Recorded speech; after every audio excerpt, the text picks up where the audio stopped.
மாண்புமிகு பேரவைத் தலைவர் அவர்களே, அமெரிக்க நாட்டின் புகழ்பெற்ற குடியரசுத் தலைவர்கள் ஒருவரும் அமெரிக்க அரசமைப்பு சட்டத்தை வகுத்து தந்த சட்ட மாமேதையுமான ஜேம்ஸ் மேடிசன் அவருடைய கருத்தை இங்கே பதிவு செய்வது பொருத்தமாக இருக்கும் என நம்புகிறேன். The operations of the federal government will be most extensive and important in times of war and danger.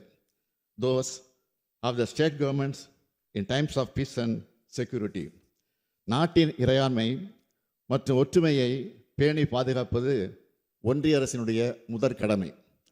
அந்த உயரிய நோக்கத்தினை செம்மையாக செயல்படுத்திட அனைத்து மாநிலங்களும் தங்களுடைய முழுமையான ஒத்துழைப்பினை நல்கிட வேண்டும். அதே வேளையில் மக்களுக்கான வளர்ச்சி திட்டங்களை நிறைவேற்றுவதில் மாநிலங்களின் பங்கு முதன்மையானது. அதற்கு ஒன்றிய அரசு உரிய ஆதரவை வழங்க வேண்டும் என்பதுதான் இதன் அடிப்படை கருத்து. இந்திய திருநாட்டை வளர்ச்சி பாதையில் கொண்டு செல்லும் மிக பெரும் பொறுப்பை மாநிலங்கள் ஏற்றுக்கொண்டுள்ளன. கல்வி, சுகாதாரம், ஊரக வளர்ச்சி, நகர்ப்புற மேம்பாடு என அனைத்தையும் மாநிலங்கள் முன்னெடுத்து செல்கின்றன.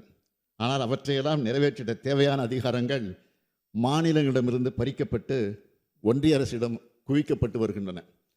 பசியால் வாடி தவிக்கும் தன்னுடைய குழந்தைக்கு என்ன உணவு கொடுத்திட வேண்டும் என்பது அந்த குழந்தையின் தாய்க்குத்தான் தெரியும்.